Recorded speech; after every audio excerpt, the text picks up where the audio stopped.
Hello बच्चों, आप लोगों ने अभी तक कॉलिगेटिव प्रॉपर्टी में बहुत सारी प्रॉपर्टीज अभी तक सीखी हैं। लगभग 3 प्रॉपर्टी तो डिस्कस कर ही चुके हैं।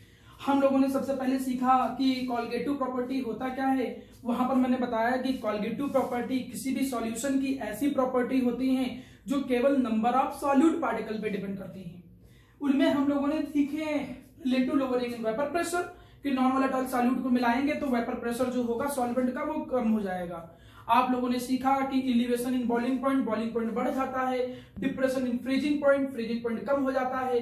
उनसे रिलेटेड उनके ग्राफिकल रिप्रेजेंटेशन, उनके कॉन्सेप्चुअल क्वेश्चन और रिलेटेड जो न्यूमेरिकल्स थे उनकी भी प्रैक्टिस किया है। अब हमारे सामने जो फोर्थ और काफी इंपॉर्टेंट कॉलिगेटिव प्रॉपर्टी आती है उसे हम जानते हैं किस नाम से? ऑस्मोटिक प्रेशर के नाम से जानते हैं। ऑस्मोटिक प्रेशर को प्रॉपरली समझने के लिए पहले आप लोगों को एक फिनोमिनन, एक प्रोसेस को समझना पड़ेगा जिसे हम जानते हैं किस नाम से मेरा प्यारा बेटा? ऑस्मोसिस के नाम से जानते हैं। चलिए थोड़ा बहुत हम ऑस्मोसिस के बारे में समझने की कोशिश करते हैं कि भाई ऑस्मोसिस होता क्या है। ऑस्मोसिस की डिफिनेशन पे पहुंचने के लिए इसको थोड़ा हम एक्सपेरिमेंटली समझेंगे। कैसे एक्सपेरिमेंटली समझेंगे? देखिएगा मेरा प्यारा बेटा, माना लेट्स सपोज आपके सामने कोई एक कंटेनर है। थोड़ा ध्यान दीजिएगा मेरा बच्चा, इसको थोड़ा एक्सपेरिमेंटली में समझाने की कोशिश करता हूं फिनोमिनन को। माना मेरे सामने यहां पर एक कोई कंटेनर है। अब हमने क्या किया, इस कंटेनर के अंदर एक बैग हमने भर दिया। हमने इस कंटेनर के अंदर एक बैग रखा हुआ है। ये एक देखिए बैग है कोई, ठीक है।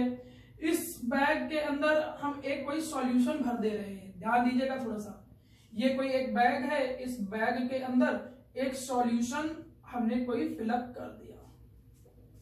पहले चीजों को थोड़ा कंसिडरेशन सही से समझते हैं। ये जो बैग है, इस बैग के चारों तरफ वाटर भरा हुआ है। इस बैग के चारों तरफ क्या फिलअप है मेरा प्यारा बेटा? वाटर जो है वो वाटर को हमने क्या कर रखा है? फिल कर रखा है। We have to fill the water, ठीक है। तो हमने ये यहाँ तक ऐसे, ये एक ऐसी कंडीशन है। यहां पर ये जो बैग है, इस बैग के चारों तरफ एक मेम्ब्रेन, थोड़ा ध्यान दीजिएगा, मैं इस मेम्ब्रेन के बारे में डिस्कस करूंगा। मैंने कहा क्या मेरा प्यारा बेटा? मैंने कहा कि इस बैग के चारों तरफ एक मेम्ब्रेन लगा दी गई है, ठीक। अब सबसे पहले इस मेम्ब्रेन के बारे में सीखते हैं। हमने कहा कि ये जो मेम्ब्रेन तुमने लगाया है, इस मेम्ब्रेन को तुम एक नाम दोगे, इसे हम कहेंगे SPM। इसे हम जानेंगे किस नाम से? सेमी परमिएबल मेम्ब्रेन के नाम से जानेंगे। क्या कहेंगे इसका? इसका नाम क्या हो गया? इसका नाम हो गया सेमी परमिएबल मेम्ब्रेन। अब हमने कहा इसका नाम क्या होगा? Semi permeable membrane. भाई ये सेमी परमिएबल मेम्ब्रेन है। अच्छा, सेमी परमिएबल मेम्ब्रेन। अब यहां पर चीजों को ध्यान समझो। एक्चुअली में जो ऑस्मोसिस होता है, ये ऑस्मोसिस एक ग्रीक वर्ड से बना हुआ है। इस ग्रीक वर्ड को हम जानते हैं किस नाम से? ऑस्मोस के नाम से, और जिसका मतलब होता है टू पुश। कहीं ना कहीं कहानियों में सॉल्वेंट का मूवमेंट को लेकर ये चीज बोली गई है। चलिए अभी हम ऑस्मोसिस की डिफिनेशन समझने जा रहे थे। उस ऑस्मोसिस की डिफिनेशन को समझने के लिए मेरा प्यारा बेटा, मैंने एक एक्सपेरिमेंटल कंडीशन यहां पर बना के समझाने की कोशिश की है। इस एक्सपेरिमेंटल कंडीशन में हमने समझाया क्या कि अंदर ये एक कोई बैग है। इस बैग में ये एक बैग है, इस बैग के चारों तरफ एक मेम्ब्रेन है जिसको बोलते हैं सेमी परमिएबल मेम्ब्रेन। एक्चुअली में सेमी परमिएबल मेम्ब्रेन होती क्या है? It can be defined as those membrane. इस मेम्ब्रेन की एक खास बात होती है, इसकी एक खासियत होती है। क्या खासियत होती है देखते हैं। It can be defined as those membrane which allow, जो करती क्या है? जो क्या करती है? अलाउ करती है। और जो क्या करता है? परमिट करता है। अलाउड और या फिर परमिट किसके लिए? टू मूव, किसको मूवमेंट करने के लिए? Only solvent molecule, only solvent molecules through it. ये अपने थ्रू केवल और केवल सॉल्वेंट मॉलिक्यूल को ही मूवमेंट करने देता है। मतलब एक सिंपल सी मेम्ब्रेन, जैसा नाम से पता चल रहा है एक मेम्ब्रेन है। ये मेम्ब्रेन करेगा क्या? ये मेम्ब्रेन अपने थ्रू केवल और केवल सॉल्वेंट के मॉलिक्यूलों को ही पास होने देगा। इसके पोर्स इतने छोटे होते हैं। अब एक्चुअली मैं अगर इसमें सेमी परमेबल मेम्ब्रेन को सही तरीके से डिवाइड करूं तो इसको दो तरीके से डिवाइड कर सकते हैं। एक तो हम कह सकते हैं कि जो नेचुरल अकरिंग होते हैं, बहुत सारे नेचुरली पाए जाते हैं, नेचुरल अकरिंग मेम्ब्रेन हो गई, और कुछ होती हैं जिनको हम क्या करते हैं आर्टिफिशियली बनाते हैं, कुछ होती हैं जिनको हम आर्टिफिशियली बनाते भी हैं, आर्टिफिशियल मेम्ब्रेन। अगर मैं नेचुरल अकरिंग मेम्ब्रेन की बात करूं तो जैसे हमने कहा कि जो ब्लैडर्स होते हैं, जो ब्लैडर्स की मेम्ब्रेन होती है, और किसका ब्लैडर्स ऑफ गोट ले लो या पिग, जो बकरी और पिग की जो ब्लैडर्स होते हैं उनकी जो लेयर होती है वो इस मेम्ब्रेन का काम कर लेता है कभी कभी यहीं पे, या फिर कभी कभी सम प्लांट की जो कुछ प्लांट के मेम्ब्रेन होते हैं, ये प्लांट के मेम्ब्रेन भी मेरा प्यारा बच्चा क्या करते हैं एसपीएम का काम करते हैं। लेकिन समस्या क्या है कि ये जो नेचुरल मेम्ब्रेन होते हैं वो बहुत अच्छे से काम नहीं कर पाते हैं। क्योंकि नेचुरल मेम्ब्रेन बहुत अच्छे से काम नहीं कर पाते हैं, इसलिए हम आर्टिफिशियल मेम्ब्रेन बनाते हैं। आर्टिफिशियल मेम्ब्रेन में जैसे कि एग्जांपल के तौर पे मैं बोलूं, माना आपने कॉपर सल्फेट को, ध्यान दीजिए, माना आपने कॉपर सल्फेट को रिएक्ट कराया किसके साथ, पोटेशियम फेरोसाइनाइड के साथ।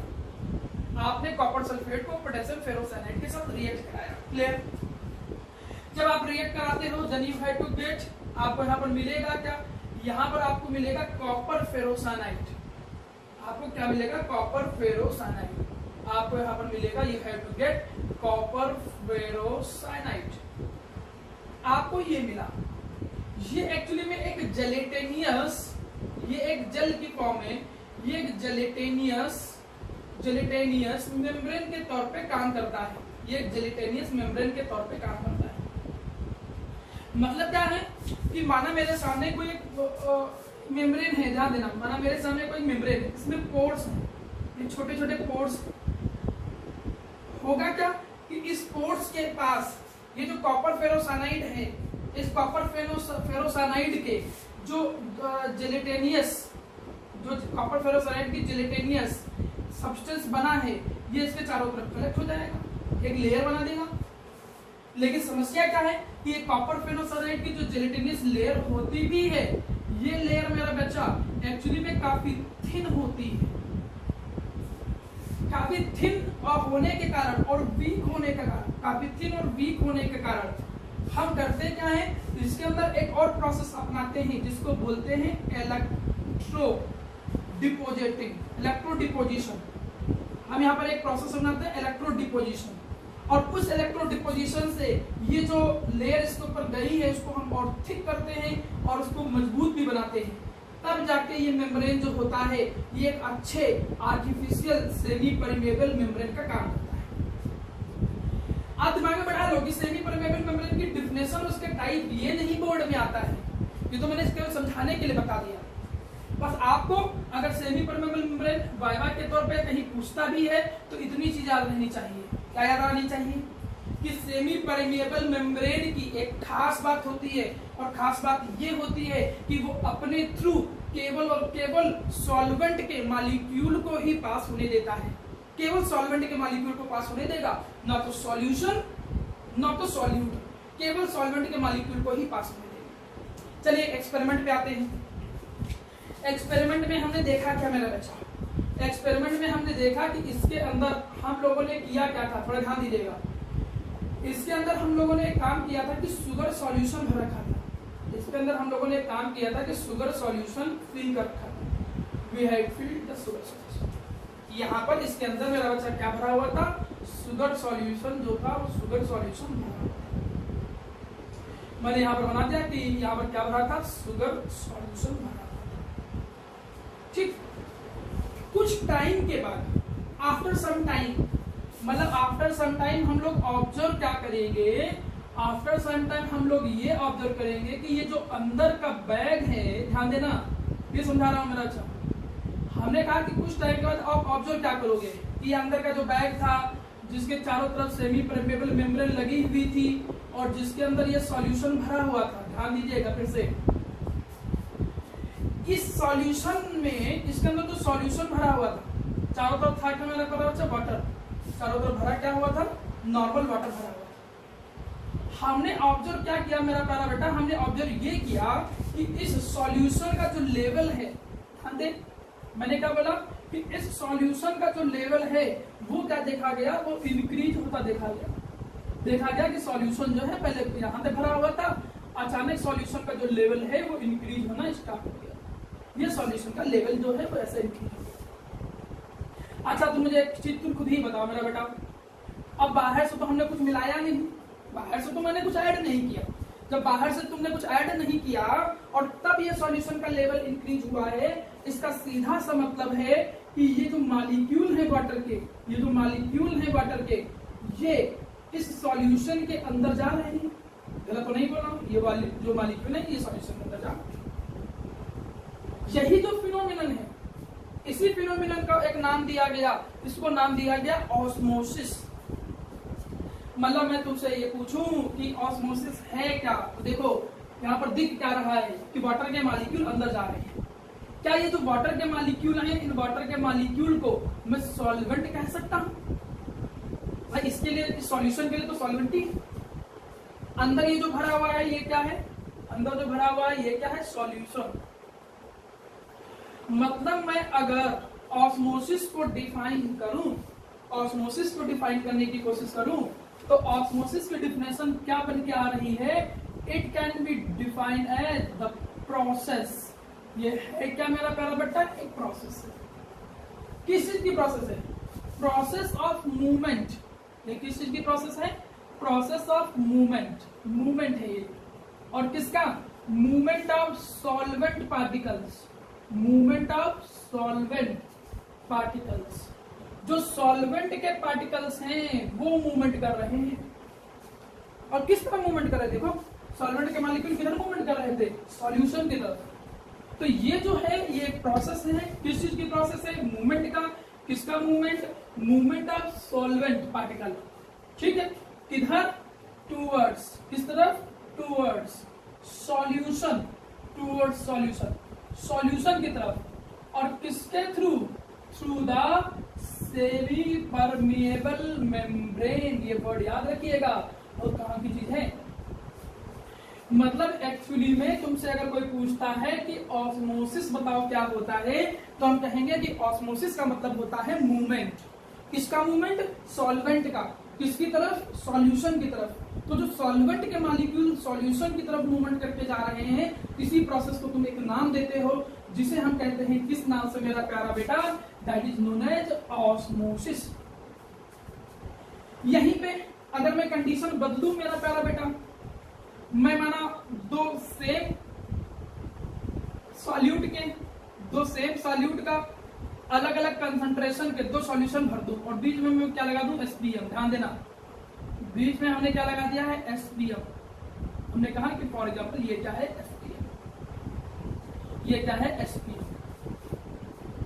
हमने मेरा प्यारा बेटा बोला कि इधर भी भैया सॉल्यूशन है, इधर भी एक सॉल्यूशन है, इधर भी एक सॉल्यूशन है, और सॉल्यूशन इस साइड भी है, दोनों साइड सॉल्यूशन। ये नहीं करें कि कुछ अलग, सॉल्यूशन इधर भी है और सॉल्यूशन इस तरफ भी है।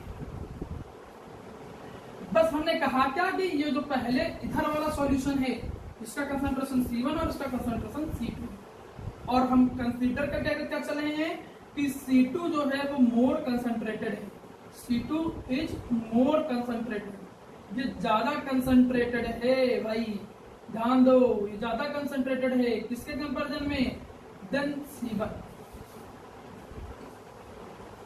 मतलब जरूरी नहीं कि ऑस्मोसिस केवल ऐसा ही दिखे कि सॉल्वेंट केवल सॉल्यूशन की तरफ जाए ना।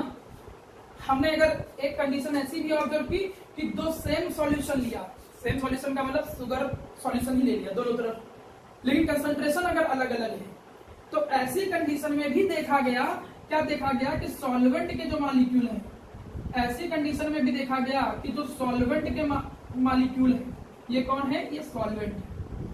क्या देखा गया, ये सॉल्वेंट के मॉलिक्यूल जो हैं वो भाग रहे हैं, और किसकी तरफ, हाइयर कंसंट्रेशन की तरफ। किसकी तरफ, हाइयर कंसंट्रेशन की तरफ। मतलब मैं उस डिफिनेशन को दो तरीके से डिफाइन कर सकता हूं। या तो तुम ये बोलो मेरा प्यारा बेटा, या तो तुम ये बोलो कि सॉल्वेंट के जो पार्टिकल्स हैं वो सॉल्यूशन की तरफ जा रहे हैं थ्रू द एसपीएम, या फिर क्या कहो आप, या फिर ये भी कह सकते हो it can be defined as the process, process किसका, प्रोसेस ऑफ द मूवमेंट, और किसका, मूवमेंट ऑफ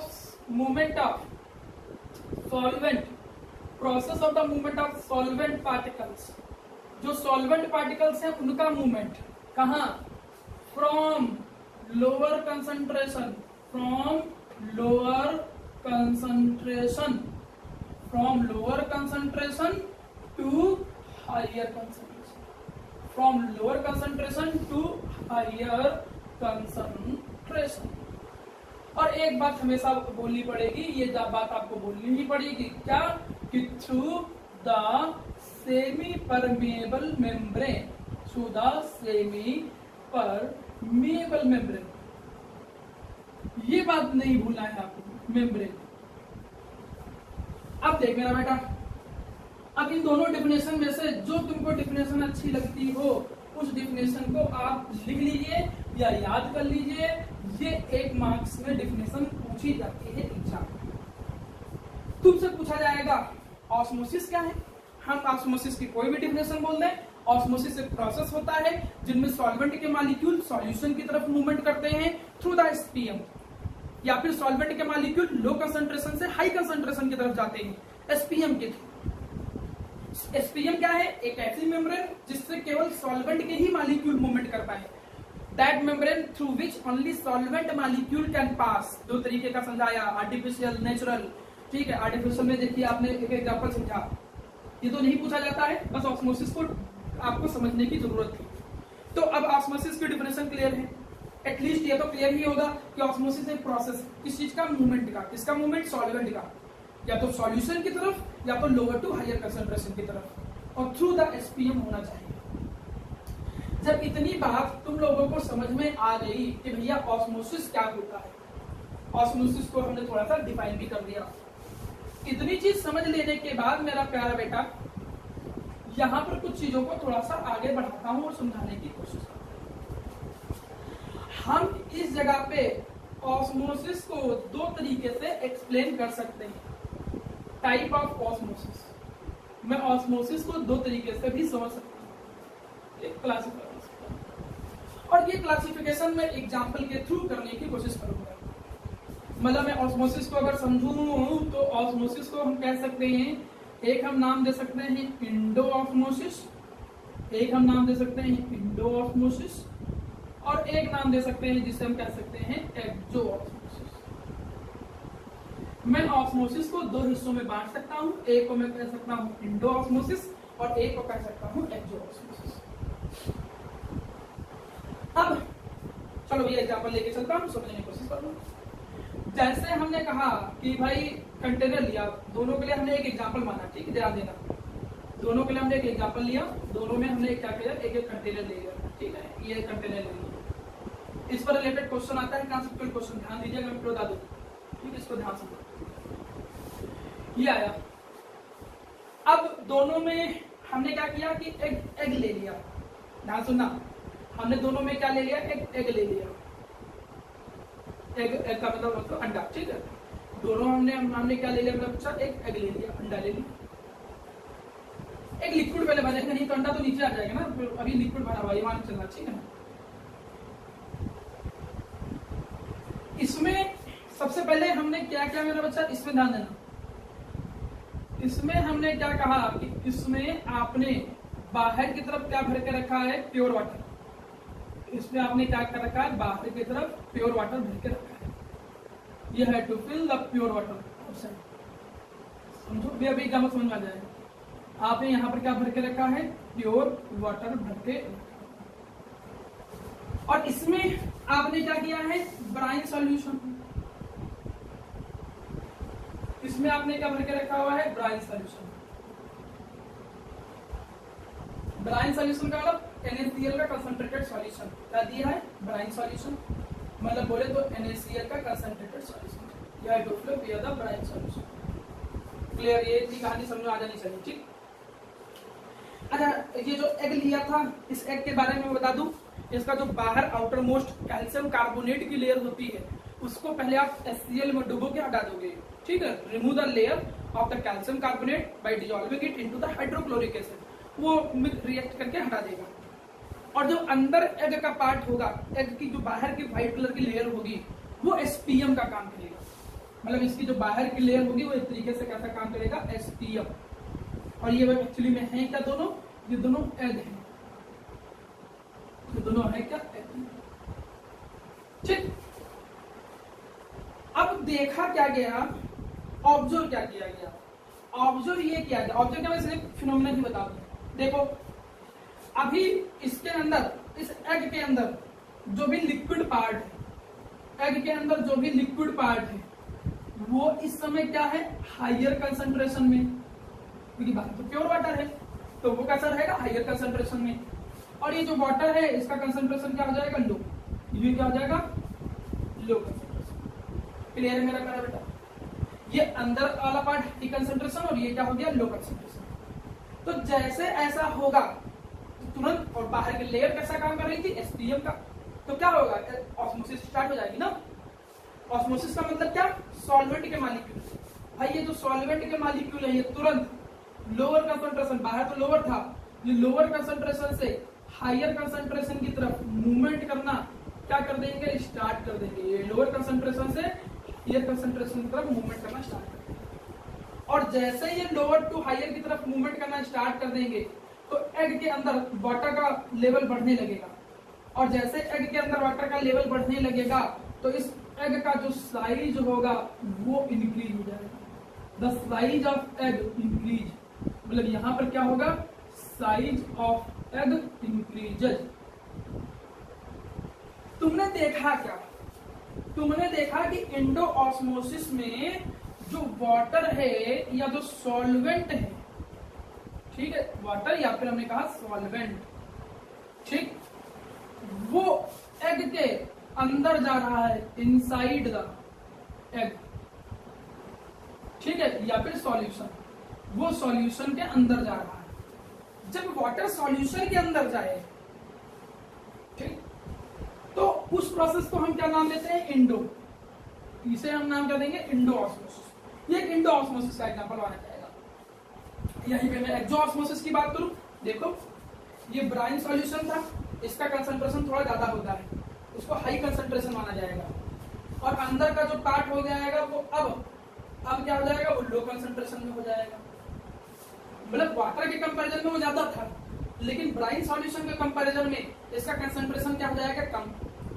तो अब ये जब लो कंसंट्रेशन का होगा तो होगा क्या कि लो टू हाई, भाई ऑस्मोसिस होने लगेगा ना। क्या होता है ऑस्मोसिस, लो टू हाई, लो क्या है, अंदर, तो अंदर से जो वाटर के मॉलिक्यूल हैं, अंदर से जो वाटर है वो बाहर निकलना क्या हो जाएगा, स्टार्ट हो जाएगा। और जैसे ये बाहर निकलना स्टार्ट हो जाएगा, ये एग का साइज जो होगा वो क्या हो जाएगा, कम। मतलब एग जो है वो एग क्या होगा, एग का जो साइज है वो डिक्रीज करने लगेगा। मतलब क्या हुआ कि ये स्वेल करना स्टार्ट कर देगा, ये स्वेल करना स्टार्ट कर देगा और ये श्रिंक करना स्टार्ट कर देगा। तुमने देखा क्या कि जब वाटर जो है या सॉल्वेंट जो है, तुमने देखा क्या, ये जो वाटर या फिर जो सॉल्वेंट है वो अगर आउटसाइड द ऑब्जेक्ट, वो आउटसाइड की तरफ निकले, बाहर की तरफ जाए, तो हम क्या कहते हैं मेरा प्यारा बेटा, उसे बोलते हैं एक्सोऑस्मोसिस। और इनसाइड में आए तो उसे बोलते हैं एंडोऑस्मोसिस। इन दो एग्जांपल से आपको समझ में आना चाहिए कि ऑस्मोसिस के दो तरीके हमने बताए, एक को हमने नाम दिया एंडोऑस्मोसिस और एक को हमने नाम दिया एक्सोऑस्मोसिस। इसी से रिलेटेड एक क्वेश्चन और भी आ जाता है, जैसे देखो, जैसे ऐसा क्वेश्चन आता है कि what happen when blood cell, क्या होगा अगर हम ब्लड सेल जो है मेरा बच्चा, उस ब्लड सेल को क्या कर देते हैं, पुट कर देते हैं कहां, इनटू द प्योर वाटर। तो उसको हम प्योर वाटर के अंदर क्या कर दें, पुट कर दें। ठीक, अगर ब्लड सेल को हम प्योर वाटर के अंदर पुट कर दें तो क्या होगा, ब्लड सेल को जैसे प्योर वाटर में भरेंगे तो प्योर वाटर बाहर कम कंसंट्रेशन, अंदर ज्यादा कंसंट्रेशन, तो नहीं बोल रहा, पानी अंदर जाना स्टार्ट कर देगा। जैसे पानी अंदर जाना स्टार्ट कर देगा तो वो क्या हो जाएगा, स्वेल। और ज्यादा स्वेल कर जाएगा तो वो बस्ट भी कर जाएगा। तो ये आप कहोगे कि स्वेल या बस्ट कर जाएगा, इसको हम हीमोलिसिस भी बोलते हैं, हीमोलिसिस भी बोलते हैं, फिनोमेनन हीमोलिसिस। तो अब अगर एग्जाम में आता है क्वेश्चन कि बताओ भाई, एक कॉन्सेप्चुअल क्वेश्चन ऐसे आएगा, मैं भी कॉन्सेप्चुअल क्वेश्चन बता दिया। ये कॉन्सेप्चुअल क्वेश्चन आया कि बताओ ब्लड सेल को अगर प्योर वाटर में रखते हैं तो क्या होगा। आप बोलोगे ब्लड सेल को अगर हम प्योर वाटर में रखेंगे तो ब्लड सेल जो होगी, ब्लड की जो सेल, ये आरबीसी की जो सेल है वो क्या हो जाएगी, स्वेल कर जाएगी या बस्ट कर जाएगी। क्लियर है मेरा प्यारा बच्चा। यहीं पे दूसरा तरफ इसी क्वेश्चन में अगर वो पूछे कि भैया बताओ कि ये जो ब्लड सेल है या फिर आरबीसी की जो सेल है, अगर हम इसको पुट करते हैं इनटू ब्राइन सॉल्यूशन, तो क्या होगा, तो इसको अलग हो जाएगा। क्या अलग हो जाएगा, ये बात, ये एक वाली ही कहानी हो गई। जैसे ब्राइन सॉल्यूशन में भरे, बाहर कंसंट्रेशन ज्यादा, अब कंसंट्रेशन बाहर ज्यादा और ब्लड सेल के अंदर कम, तो मॉलिक्यूल कहाँ कम से बाहर ज्यादा तरफ निकलेंगे। तो अंदर कम है बाहर ज्यादा, तो सॉल्वेंट के मॉलिक्यूल या वाटर जो होगा वो ब्लड सेल से बाहर निकलने लगेगा, और जैसे ब्लड सेल से बाहर निकलने लगेगा तो वो श्रिंक कर जाएगा। आप डायरेक्ट मत बोलो, आप ऐसे बोलो कि अगर ऐसा होगा तो एक्सोऑस्मोसिस अकर, तो क्या होगा, एक्सोऑस्मोसिस अकर, और उससे क्या हो जाएगा कि जो आरबीसी या ब्लड सेल है, जो आरबीसी या जो ब्लड सेल है वो क्या हो जाएगी, श्रिंक करना स्टार्ट हो जाएगा। ठीक है, तो वो श्रिंक करना क्या हो जाएगी मेरा प्यारा बच्चा, स्टार्ट हो जाएगी। तो ये आपको पता होना चाहिए। तो हमने अभी क्या सीखा, कुछ छोटे छोटे सब। ऑस्मोसिस क्या होता है, ऑस्मोसिस एक प्रोसेस है, एक फिनोमेनन है। कौन सी प्रोसेस फिनोमेनन है, मूवमेंट का, किसका, सॉल्वेंट का, किसी तरफ, सॉल्यूशन की तरफ, या फिर lower to higher. Semi permeable membrane क्या होता है। ऑस्मोसिस को दो टाइप सीखे तुमने, इंडोऑस्मोसिस और एक्सोऑस्मोसिस। क्लियर है। इनसे रिलेटेड कॉन्सेप्चुअल क्वेश्चन भी सिखाया। ब्लड सेल को प्योर वाटर में रखेंगे तो क्या होगा, स्वेल या बस्ट कर जाएगा। ब्राइन सॉल्यूशन में रखेंगे तो क्या होगा, श्रिंक कर जाएगा। ठीक है, इसको प्लाज्मोलिसिस भी कहते हैं। चलिए इतनी चीज आप थोड़ा नोट डाउन कीजिए तो आगे स्टार्ट करता हूं।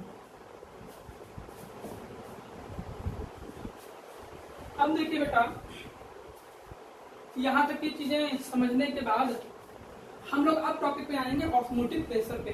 ठीक, लेकिन ऑस्मोटिक प्रेशर पे जाने से पहले आप लोग एक काम करो, थोड़ा सा ऑस्मोसिस और एक फिनोमेनन होता है जिसको हम जानते हैं किस नाम से, डिफ्यूजन। एक प्रोसेस होता है जिसको हम जानते हैं किस नाम से, डिफ्यूजन के नाम से। इन दोनों के बीच में एक थोड़ा सा बेसिक डिफरेंस एग्जाम में आता नहीं है डायरेक्टली, कभी डायरेक्ट, लेकिन तब भी आपको पता होना चाहिए, बुक या रेफरेंस में दे रखा होता है।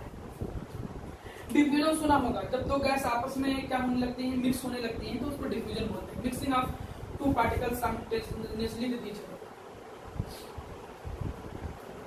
अच्छा, यहाँ डेफिनेशन को और अच्छा बनाने के लिए चाहो तो इसमें स्पॉन्टेनियस वर्ड बोल दो, क्योंकि अपने आप ही अगर होती है प्रोसेस। स्पॉन्टेनियस मूवमेंट ज्यादा अच्छा लगेगा। अदान ऑस्मोसिस और डिफ्यूजन की अगर हम बात करें तो ऑस्मोसिस में एसपीएम जैसी चीज, मतलब सेमी परमेबल मेम्ब्रेन जो होता है, ये रिक्वायर्ड होता है। मैं शॉर्टकट में समझा दे रहा हूँ। इसकी हमें क्या मतलब होती है, जरूरत, रिक्वायर्ड।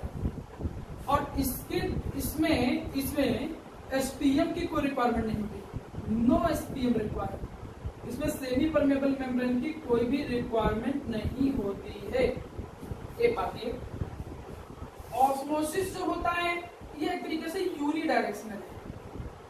यूनिडायरेक्शनल का मतलब केवल सॉल्वेंट के मॉलिक्यूल ही लोअर टू हायर की तरफ मूवमेंट करते हैं। इसमें दोनों तरफ के पार्टिकल आराम से मूवमेंट कर सकते हैं, दोनों साइड्स। मतलब इसमें बाई डायरेक्शनल मोशन होता है, इसमें बाई डायरेक्शनल होता है। ये क्या होता है, बाई डायरेक्शनल मोशन होता है। इसमें जो मूवमेंट होता है सॉल्वेंट का, जनरली मूवमेंट होता है, आप कहोगे इसमें जो मूवमेंट होता है वो लोअर कंसंट्रेशन से हायर कंसंट्रेशन की तरफ होता है, और डिफ्यूजन जो होता है ये हायर कंसंट्रेशन रीजन से किस तरफ होता है मेरा बच्चा, लोअर कंसंट्रेशन रीजन की तरफ, लोअर कंसंट्रेशन रीजन। अभी मैं सिखाऊंगा, क्या सिखाऊंगा कि ऑस्मोसिस को स्टॉप कर सकते हैं और रिवर्स कर सकते हैं, स्टॉप और रिवर्स। लेकिन इसको हम स्टॉप या रिवर्स नहीं कर सकते। ऑस्मोसिस जो होता है वो जनरली लिक्विड्स के लिए होता है, लिक्विड्स के लिए जनरली होता है। ये क्या होता है, ये liquid as well as gas के लिए, ये liquid as well as gas के लिए। तो ऑस्मोसिस और डिफ्यूजन के बीच में एक थोड़ा सा स्लाइट डिफरेंस दिख रहा है। डिफ्यूजन का मतलब दो गैस को रूम में छोड़ दिया, आपस में मिक्स होने लगी, डिफ्यूजन प्रोसेस। तो डिफ्यूजन में एसपीएम की कोई जरूरत नहीं है। डिफ्यूजन दोनों तरफ से पार्टिकल का मूवमेंट होता है। डिफ्यूजन में हायर कंसंट्रेशन से लोअर कंसंट्रेशन की तरफ चीजें जाती हैं। डिफ्यूजन में ये तो बाई डायरेक्शनल हो गया। डिफ्यूजन जो होता है उसको स्टॉप या रिवर्स नहीं कर सकते हैं। डिफ्यूजन गैस के लिए साथ साथ लिक्विड का भी होता है, और जो ऑस्मोसिस है वो केवल लिक्विड में होता है। तो जी इतना समझ लेने के बाद अब हम एक मुद्दे पे आते हैं। इस मुद्दे को समझने के लिए जो मेन हेडिंग है हम वहां पे आते हैं, जिसका नाम क्या है, that is known as osmotic pressure. इसका नाम क्या है मेरा बच्चा, ऑस्मोटिक प्रेशर। हम इस ऑस्मोटिक प्रेशर को रिप्रेजेंट करेंगे किससे, पाई से। We have to represent the osmotic pressure with the help of pi. लेकिन ऑस्मोटिक प्रेशर को प्रॉपर्ली समझने के लिए हम एक एक्सपेरिमेंट आपको सामने बता रहे हैं, उस एक्सपेरिमेंट पर हम आते हैं। ध्यान दो, आंसर आप लोग ही दीजिएगा। हमने कहा प्यारा बेटा, माना आपके सामने ये कोई कंटेनर है, इस कंटेनर में बीचों बीच में तुमने क्या लगा दिया, एसपीएम लगा दिया। एसपीएम बोले तो सेमी परमेबल मेम्ब्रेन। तुमने यहाँ पर क्या लगा दिया, एसपीएम। एसपीएम बोले तो सेमी परमेबल मेम्ब्रेन। मैं तुमसे एक बात बोलूं, मैं तुमसे कहूं क्या, मैं तुमसे ये कहूं कि इस एसपीएम में एक इधर सॉल्यूशन हमने भर दिया, we had to fill the solution on this side. आपने इस तरफ क्या कर दिया, सॉल्यूशन को भर दिया। कोई भी सॉल्यूशन आपने भर दिया, हमने कहा माना शुगर सॉल्यूशन भर दिया, और आपने दूसरी साइड भी एक सॉल्यूशन भर दिया, आपने इस तरफ भी सॉल्यूशन भर दिया। बस दोनों सॉल्यूशन में अंतर क्या है कि अगर इसका कंसंट्रेशन C1 है और इसका C2 है, तुमने ये मान के चला कि C2 ज्यादा है और C1 कम है। ये तुम मान के चलो ये लेस कंसंट्रेशन है, ये लेस कंसंट्रेटेड है, और ये क्या है, हाइयर कंसंट्रेटेड है। ये लेस कंसंट्रेटेड है और ये क्या है, हाइयर कंसंट्रेटेड। अब मैं ऐसी सिचुएशन बना दूं, तुम लोगों से पूछूं कि बताओ क्या होगा, आपको बस ये कौन सी बड़ी बात है, होगा क्या, होगा क्या, मतलब वही ऑस्मोसिस स्टार्ट हो जाएगा। क्यों कहेंगे सर, एसपीएम है ही। अब ऑस्मोसिस में सॉल्वेंट के मॉलिक्यूल है ना, सॉल्वेंट के वो lower to higher, the molecule of solvent जो होंगे वो लोअर टू हायर कंसंट्रेशन की तरफ मूवमेंट करना स्टार्ट कर देंगे। जो सॉल्वेंट के मॉलिक्यूल हैं वो लोअर टू हायर मूवमेंट करना क्या कर देंगे, स्टार्ट कर देंगे। ऑस्मोसिस स्टार्ट हो जाएगी। ये तो नॉर्मल चीज समझ वाले की ऑस्मोसिस ऐसे स्टार्ट हो जाएगी। लेकिन बेटा अगर हमने इस ऑस्मोसिस को रोकना हो तो हमने यहां पर माना एक पिस्टन लगा दिया। ध्यान देना, हमने यहां पर क्या लगा दिया बच्चा, एक पिस्टन लगा दिया। ये मैंने यहां पर एक पिस्टन लगा दिया है। ये जो पिस्टन हमने लगाया है प्यारा बेटा ध्यान देना, ये जो पिस्टन हमने लगाया है प्रेशर एक्सर्ट करने के लिए। इससे हम कर क्या सकते हैं मेरा प्यारा बेटा, इससे हम एक्सटर्नल प्रेशर अप्लाई कर सकते हैं। We can apply external pressure. ये यहां से बाहर से हम क्या कर सकते हैं, एक्सटर्नल प्रेशर अप्लाई कर सकते हैं। मैं बाहर से एक्सटर्नल प्रेशर अप्लाई कर सकते हैं, जो भी प्रेशर लगाओगे वो प्रेशर यहाँ लगेगा, और वो केवल लगेगा ही नहीं, वो यूनिफॉर्मली डिस्ट्रीब्यूट हो जाएगा। याद करो क्लास 11th में, ठीक है, 11th में फिजिक्स में पढ़ा था पास्कल लॉ। पास्कल लॉ क्या कहता था फिजिक्स में कि whenever you had to apply the pressure, ठीक है, whenever you had to apply the pressure into the enclosed fluid and incompressible fluid, जो इनकम्प्रेस ना हो पाए, जो कंप्रेस ना हो पाए और जो क्लोज है, अगर आप किसी भी क्लोज और इनकम्प्रेसिबल फ्लूइड पे प्रेशर एक्सर्ट करते हो, then that pressure will be uniformly and undiminishably spread, या फिर क्या हो जाएगा कि वो पूरे सॉल्यूशन में बिखर जाएगा। पास्कल लॉ को अगर मैं समझाने की कोशिश करूं तो ये हुआ कि तुम अगर प्रेशर किसी भी इनक्लोज्ड और इनकम्प्रेसिबल फ्लूइड पे लगाते हो तो वो प्रेशर यूनिफॉर्मली डिस्ट्रीब्यूट हो जाएगा थ्रू आउट द फ्लूइड। मतलब जो प्रेशर तुम लगा रहे हो वो प्रेशर यहाँ के साथ साथ वो हर जगह पे लगेगा, वो प्रेशर यूनिफॉर्मली डिस्ट्रीब्यूट हो जाएगा सब तरफ।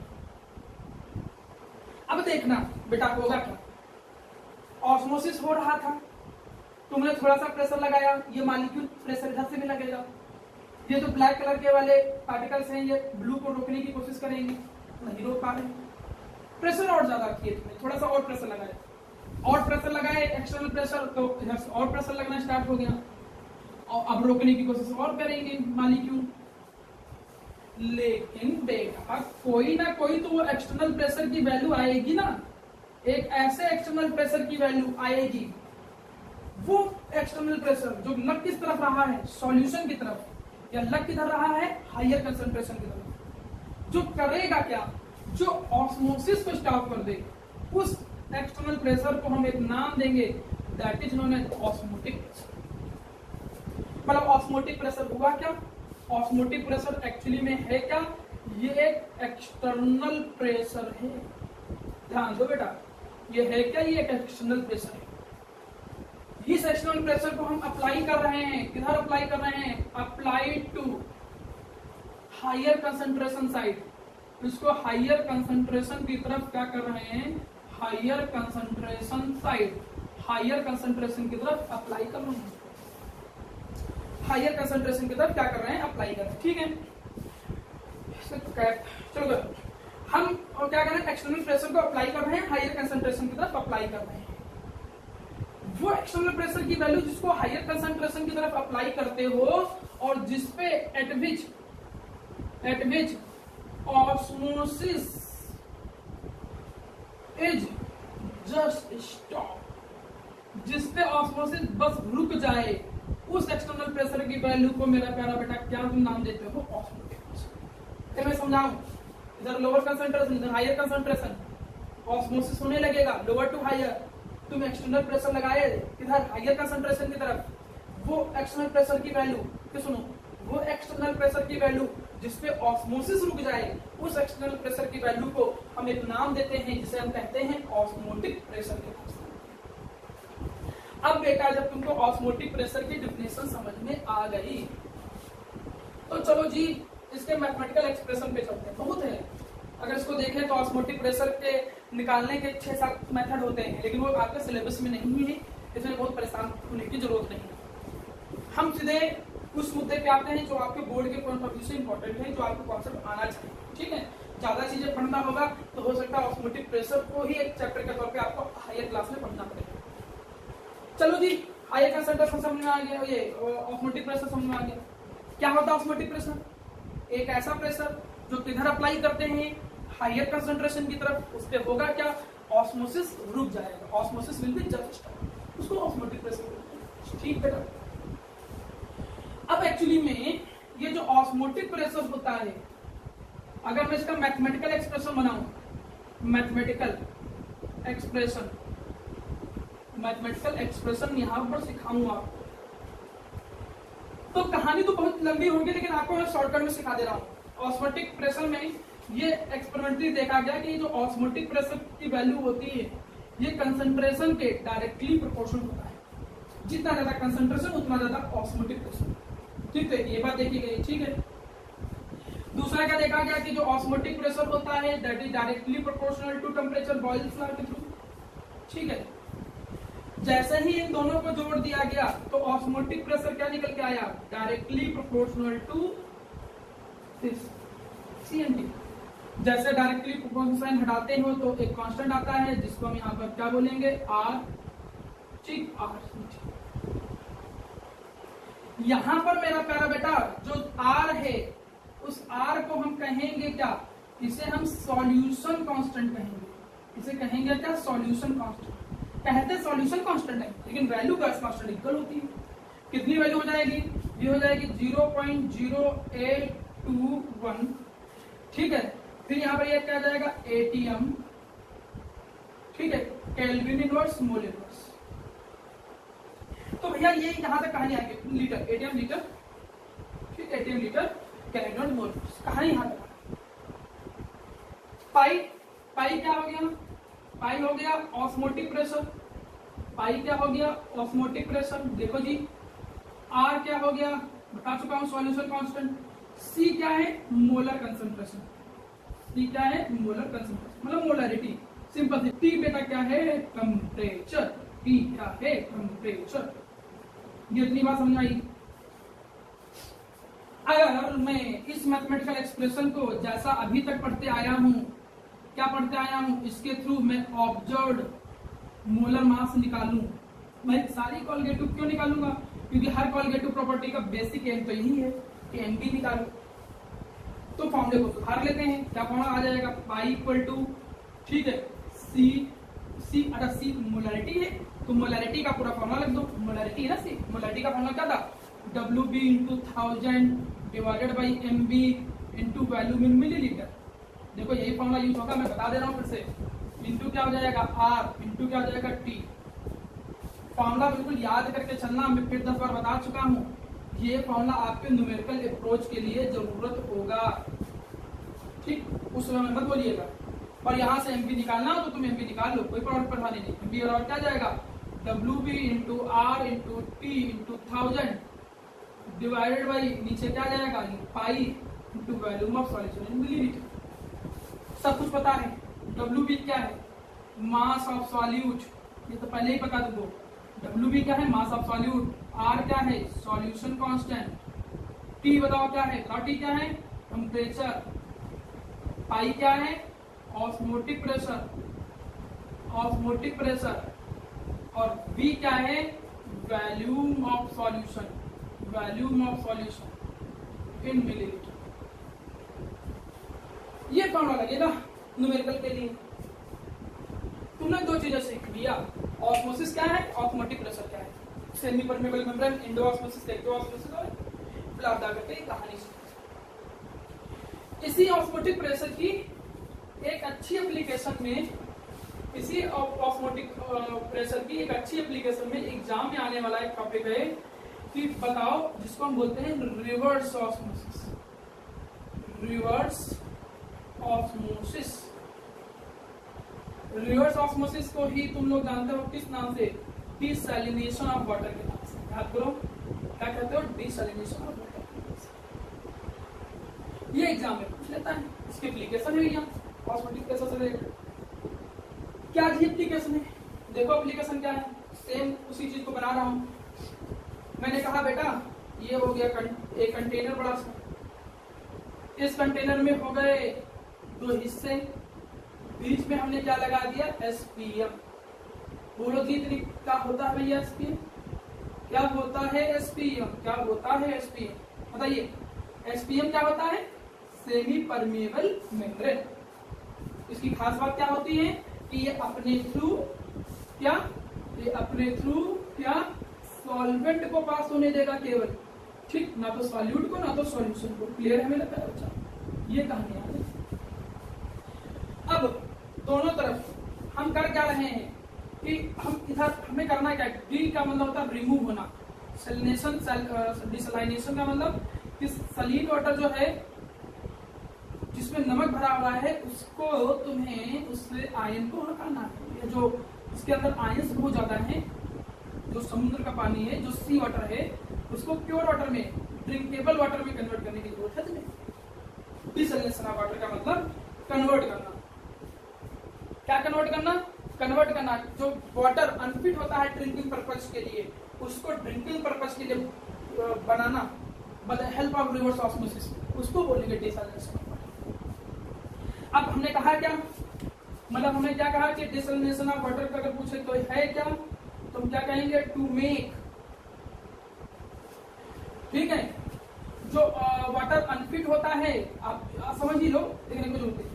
जो वाटर अनफिट होता है ड्रिंकिंग पर्पज के लिए, उसको फिट कर देना ड्रिंकिंग पर्पज के लिए bye the help of reverse osmosis. कैसे फिट करेंगे? देखो जी, हमने कहा कि ये कुछ ions, Na, sodium ion, potassium ion, calcium ion. भाई जो सी वाटर लेते हो तो सी वाटर के अंदर बहुत सारे आयन होते हैं, तो ये आयंस हैं। ये क्या हो गए? आयंस। और ये हो गया पूरा सी वाटर। डिसैलिनेशन के लिए हम करेंगे क्या, इधर प्योर वाटर भर देंगे थोड़ा सा, इधर हम क्या भर देंगे प्योर वाटर, इधर प्योर वाटर, समझो समझ में आ जाएगा जल्दी, कोई कठिन चीज नहीं है। इधर क्या भर दिया हमने प्योर वाटर, ठीक। अब जी होगा क्या, वाटर को निकालने के लिए एक टैप बना दिया हमने, इधर से वाटर निकल गया। चलो जी होगा, अगर मैं सब कुछ वैसे ही रखूं जैसा दिख रहा है तो होगा क्या, तो यहाँ पर ऑस्मोसिस स्टार्ट हो जाएगा, मतलब सॉल्वेंट के मॉलिक्यूल फिर किधर जाने की कोशिश करने लगेंगे, इस तरफ जाने की कोशिश करेंगे। लेकिन यहाँ पे एक्चुअली में क्या है, एक्चुअली में तुम यहाँ पर पिस्टन की मदद से हायर कंसंट्रेशन लगाने जा रहे हो, ये यहाँ पिस्टन लगा दिया तुमने, और इधर तुम क्या लगा रहे हो, एक्सटर्नल प्रेशर, एक्सटर्नल प्रेशर लगा रहे हो जी। अब एक्सटर्नल प्रेशर लगाते जा रहे हो, अगर एक्सटर्नल प्रेशर की वैल्यू ऑस्मोटिक के बराबर हुआ तो क्या होगा, तो कुछ नई चीज नहीं होगी, बस वहां उतनी कहानी हो जाएगी। मतलब अगर प्रेशर की वैल्यू, अगर एक्सटर्नल प्रेशर की वैल्यू तुम ऑस्मोटिक के बराबर रखे तब तो केवल ऑस्मोसिस बस रुकेगा, ये प्रोसेस केवल स्टॉप होगी। लेकिन अगर तुमने एक्सटर्नल प्रेशर की वैल्यू ऑस्मोटिक प्रेशर से ज्यादा कर दिया, कंडीशन देखना क्या होती है रिवर्स ऑस्मोसिस की, क्या होती है कि एक्सटर्नल प्रेशर की वैल्यू, एक्सटर्नल प्रेशर की वैल्यू जैसे ही तुमने ऑस्मोटिक से ज्यादा कर दिया तो अब इतना ज्यादा प्रेशर इस साइड से लगने लगा कि अब ऑस्मोसिस का बिल्कुल रिवर्स हो जाए, मतलब अब सॉल्वेंट जो होंगे, सॉल्वेंट वो क्या होने लगेंगे, हाई टू लो मूवमेंट करने लगेंगे। मतलब रिवर्स ऑस्मोसिस में होगा क्या कि व्हेन वी अप्लाई, जब तुम क्या करते हो, अप्लाई करते हो एक्सटर्नल प्रेशर क्या greater than osmotic pressure, than तो क्या होता है सॉल्वेंट, तो क्या होता है मेरा बच्चा, जो सॉल्वेंट होते हैं वो स्टार्ट करने लगते हैं क्या, टू मूव, कहां से कहां, from higher concentration to, higher concentration to lower concentration. मतलब तुम्हें ऑस्मोसिस का उल्टा मिलेगा भैया, और उसी को बोलेंगे रिवर्स ऑस्मोसिस। जो आरओ सुनते हो घरों में ना, तो वही है रिवर्स ऑस्मोसिस। अब यहाँ पे क्या होगा कि इधर से जो प्योर वाटर होगा वो इधर आने लगेगा, और प्योर वाटर तुमको क्या मिलने लगेगा, कलेक्ट होकर मिलने लगेगा। देखो इस सी वाटर में से तुमने प्योर वाटर को क्या कर ले रहे हो, एक्सट्रैक्ट, ये एक खास रिवर्स ऑस्मोसिस की एप्लीकेशन। तो रिवर्स ऑस्मोसिस क्या होता है, अगर ये पूछे तो ये कहानी ध्यान रखना, ये पूरा बोलना कि अगर एक्सटर्नल प्रेशर ऑस्मोटिक प्रेशर से ज्यादा कर देते हैं तो सॉल्वेंट के molecule higher to lower movement करने लगते हैं, और इस प्रोसेस को बोलते हैं क्या है, डिसैलिनेशन ऑफ वाटर के नाम से जानते हैं। ये सब बातें बहुत अच्छे से दिमाग में तुम्हारे बेटा होनी चाहिए, क्लियर है। इतनी चीजें हो जाने के बाद चलो जी इसके थोड़े कॉन्सेप्चुअल क्वेश्चन और न्यूमेरिकल अप्रोच पे आते हैं, पहले इतना जल्दी से समझो, ठीक।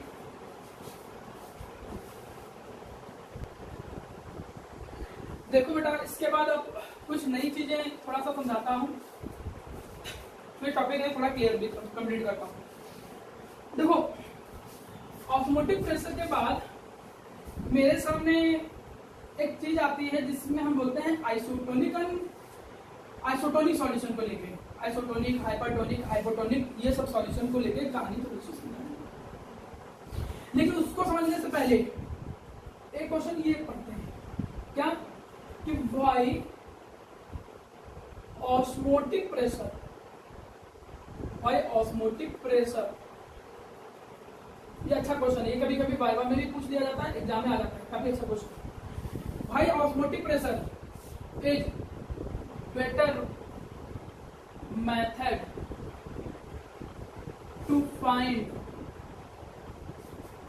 या बेटर मेथड या better colligative property, better colligative property in comparison to,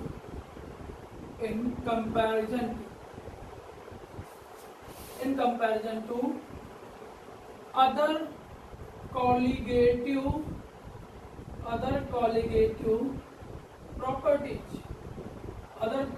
properties, इसलिए to find other colligative properties, to find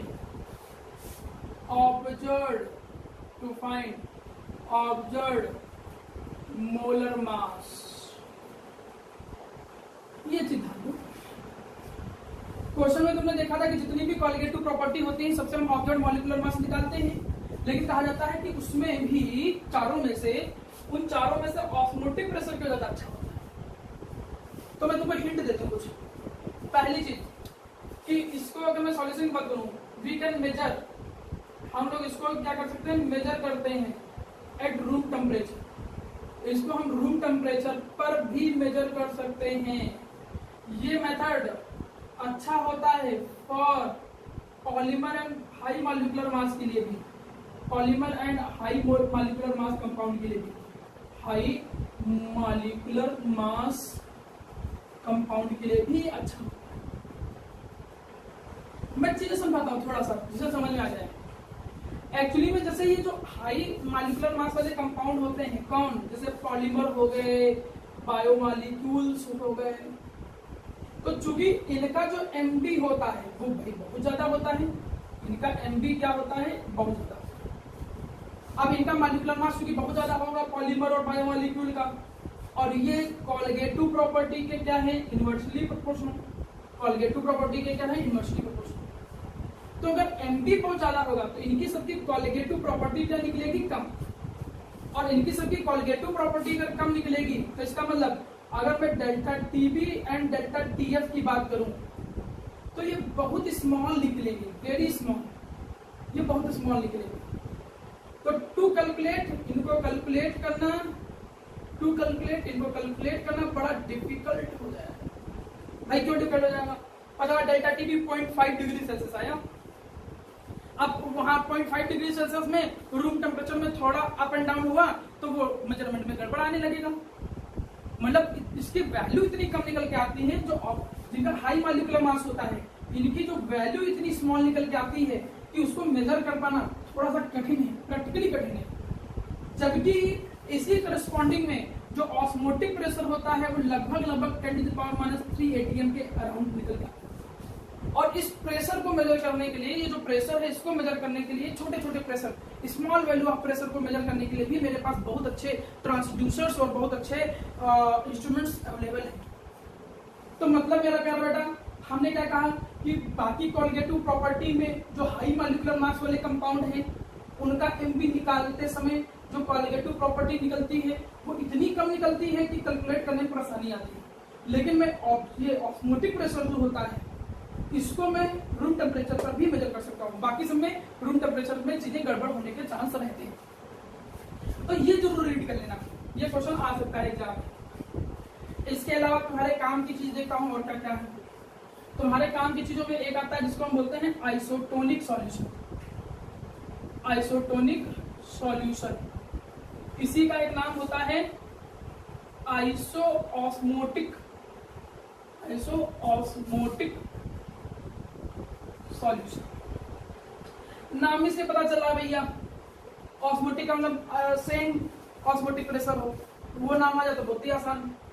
आप क्या कहोगे कि अगर हमारा दो सॉल्यूशन है, टू और more than two solution, two और more than two solution will be isotonic, वो क्या होंगे, वो आइसोटोनिक होंगे मेरा बच्चा if their osmotic pressure value, osmotic if their osmotic pressure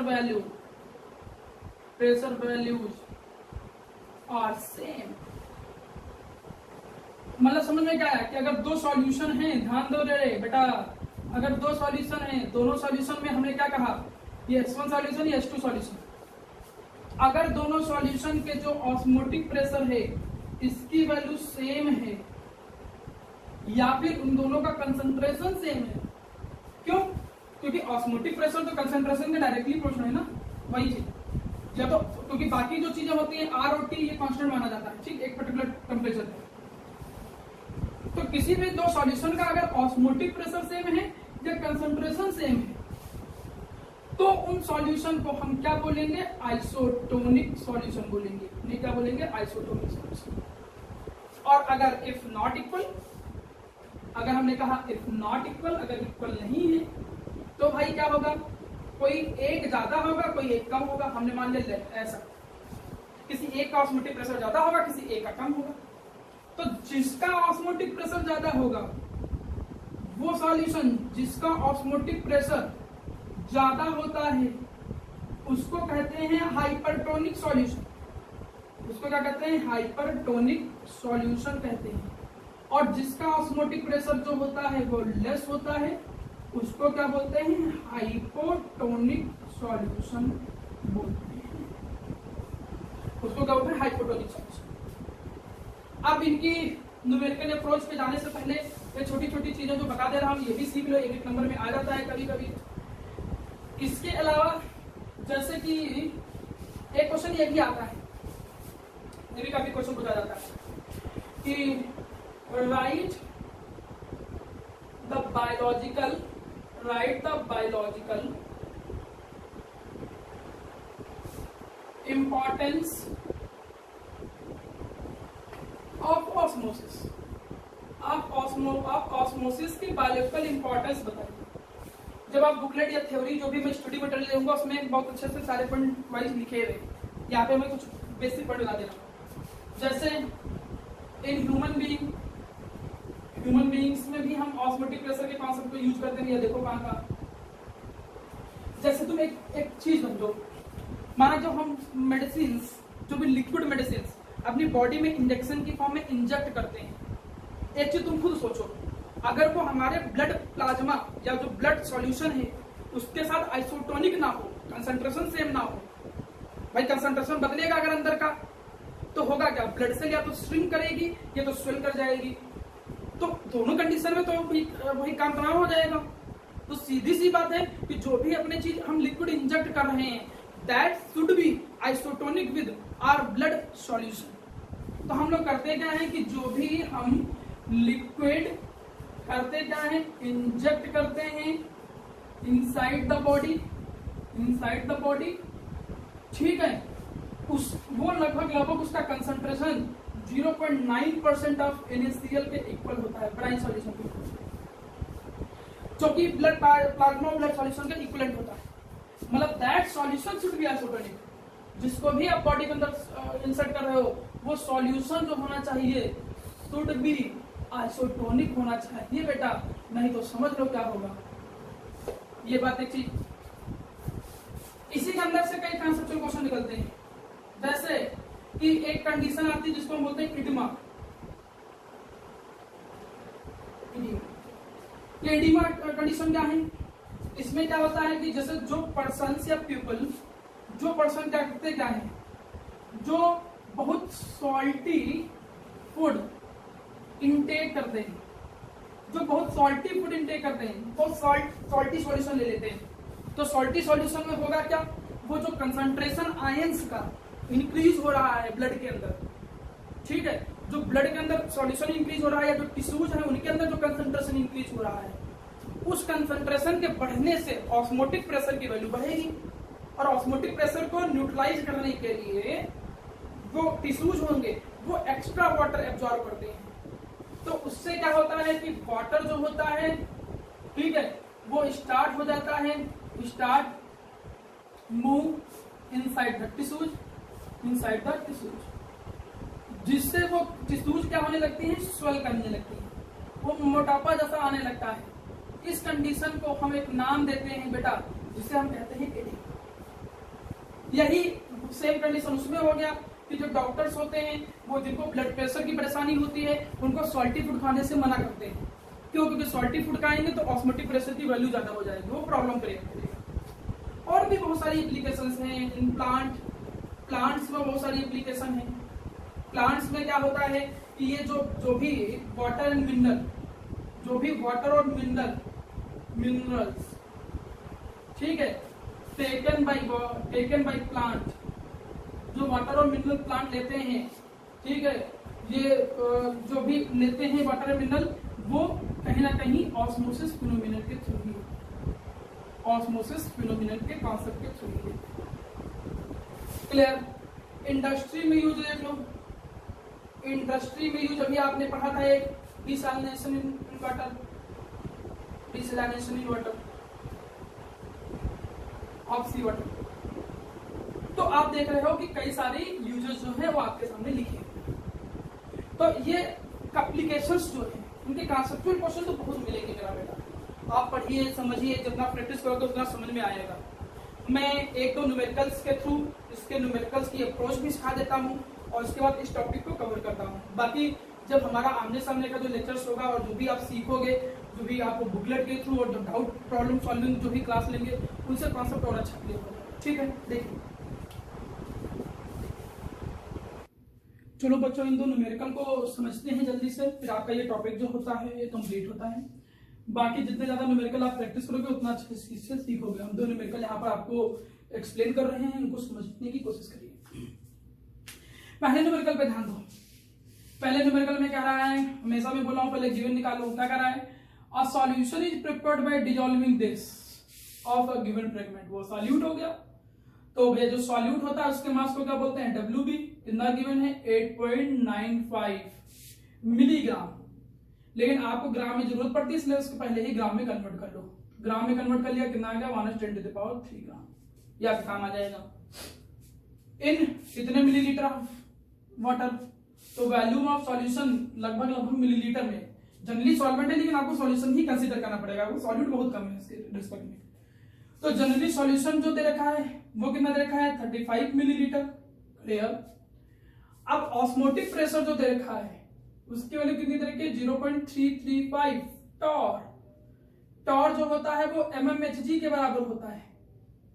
ठीक है, अगर आपको यूनिट नहीं पता है उसकी mmHg के रिस्पेक्ट में आर की यूनिट, तो उसको क्यों ना एटीएम में कन्वर्ट कर लो। कैसे कन्वर्ट करोगे, 0.335 डिवाइडेड बाई 760 mmHg। जैसे डिवाइड कराओगे वैसे वो एटीएम में कन्वर्ट हो जाएगा। यही तो होता है 1 एटीएम बराबर 760 mmHg। तो जैसे कन्वर्ट करोगे तो लगभग वैल्यू आ जाएगी इसकी कितनी, 4.41 इंटू 10⁻⁻4 एटीएम के अराउंड। ये आ गया। और देखो क्या गिवन भैया, टेम्परेचर 25 डिग्री सेल्सियस, तुरंत केल्विन में कन्वर्ट करोगे, तो जब केल्विन में कन्वर्ट करोगे तो 298 केल्विन आ गया। अब क्वेश्चन में क्या कह रहा है, calculate the molar mass. Formula लगा दो। फॉर्मूला क्या होता था, पाई इक्वल टू CRT। सी का formula WB into 1000 divided by MB into volume of solution किसमें, मिलीलीटर में। क्लियर। इंटू क्या हो गया, R इंटू क्या हो गया, T। ठीक, अब यहां पर MB निकालना है। पाई की वैल्यू देखो कितनी दे रखी है, पाई की वैल्यू देखो कितनी दे रखी है, 4.41 इंटू 10⁻⁻4। WB 8.95 इंटू 10⁻³ इंटू क्या जाएगा बेटा 1000। R की value 0.0821 into T temperature 298 kelvin. सारी वैल्यू रख दो। नीचे क्या आ गया, MB इंटू वैल्यू कितना दे रखा है मिलीलीटर में 35। पूरा सॉल्व करो, तुरंत आपको MB की वैल्यू निकल के आ जाएगी। मतलब क्वेश्चन में तो कठिनाई नहीं होती, बस आपको उसका फ्रेमिंग और उसका जो टाइप होता है वो आपको समझने की जरूरत होती है। ठीक है, तो ये अब इतनी चीज जब आपको समझ में आ गया कि कैसे कैसे क्वेश्चंस को करना है, तो इस चीजों को अब आगे की चीजें समझने की कोशिश करके ध्यान दीजिए। अच्छा, जो मेरे सामने दूसरा न्यूमेरिकल है, इस दूसरे न्यूमेरिकल को समझिए। क्या है दूसरा न्यूमेरिकल, कह रहा है at what concentration of solute, किस सॉल्यूट का कंसंट्रेशन P का क्या होगा जिसपे वो आइसोटोनिक हो जाएगा विद यूरिया के सॉल्यूशन। मैं तुमको बता दूं मेरा बेटा, आइसोटोनिक का मतलब होता है जब पहला सॉल्यूशन और दूसरे सॉल्यूशन का क्या हम बोलेंगे, क्या बोलेंगे, रियली सॉरी, हमने क्या बोला कि जो पहला सॉल्यूशन है और दूसरा सॉल्यूशन है वो तभी आइसोटोनिक कहलाएंगे जब दोनों का ऑस्मोटिक प्रेशर क्या हो जाएगा मेरा प्यारा बेटा, सेम। जब दोनों का ऑस्मोटिक प्रेशर क्या हो जाएगा, सेम। चलो जी देखते हैं, पहले वाले को देख लो।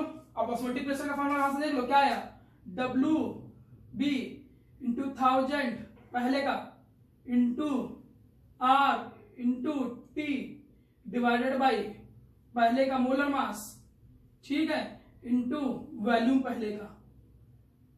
दूसरी तरफ क्या लगा दोगे भाई, दूसरे का कंडीशन लगा दोगे, W2 इंटू 1000 इंटू दूसरे का R into T2 divided by क्या हो जाएगा, दूसरे का मोलर मास इंटू यहां क्या जाएगा उसका वैल्यू। अब क्वेश्चन को कठिन नहीं है। क्वेश्चन में देखो, एक तरफ हम यहां पर क्या रख रहे हैं, ध्यान दो, एक तरफ हम क्या रख रहे हैं P, तो P का कंसंट्रेशन पूछ रहा है चलो क्वेश्चन लगाते हैं। कंसंट्रेशन का मतलब एक तरीके से WP निकालना है, W। तो हम P का जो मास है वो यहाँ रख दिए, 1000 के साथ कट जाएगा। गैस कांस्टेंट, जो सॉल्यूशन कांस्टेंट है, दोनों की वैल्यू सेम होती है। एट सेम टेम्परेचर, यहाँ चूंकि टेम्परेचर नहीं दिया है तो तुमको क्या मानना पड़ेगा, एट सेम टेम्परेचर, तो टेम्परेचर साथ कट जाएगा। 5% है तो 5% में तुरंत क्या मानोगे, लेट सॉल्यूशन कितना मान लोगे, 100 मिलीलीटर। और उसमें आपका सॉल्यूशन जो हो जाएगा, मतलब जो यूरिया हो जाएगा, एक्चुअली में यूरिया का जो मास हो जाएगा वो 5% है, तो लगभग 5 ग्राम के अराउंड ले लेना। सॉल्यूशन दोनों का लगभग सेम ही लेना पड़ेगा, दोनों का सॉल्यूशन सेम ही ले लो। कितना ले लो, 0.1 100 ही दोनों का ले लो, तो ये भी कट जाएगा। अब देखो बचा गया, P का मास पूछा है, P का मोलर मास क्वेश्चन में दे रखा है कितना है, 342। और यूरिया का मास जो है वो कितना दे रखा है, 5 ग्राम, 5% था ना, 5 ग्राम। और यूरिया का मोलर मास, फॉर्मूला क्या होता है यूरिया का, NH2CO NH2। पूरा सॉल्व करोगे कितना जाएगा, 60 ग्राम पर मोल। पूरा सॉल्व करिए, देखिए सीधे आपका WP जो वेट ऑफ सॉल्यूट निकलेगा उसी से उसका कंसंट्रेशन आपके सामने आ जाएगा। तो न्यूमेरिकल आप करना सीखिए, और इसी के साथ आपका जो आज का अप्रोच है वहीं पे हम कंप्लीट करते हैं और नेक्स्ट टॉपिक के लिए चीजों को सीखने की कोशिश करेंगे।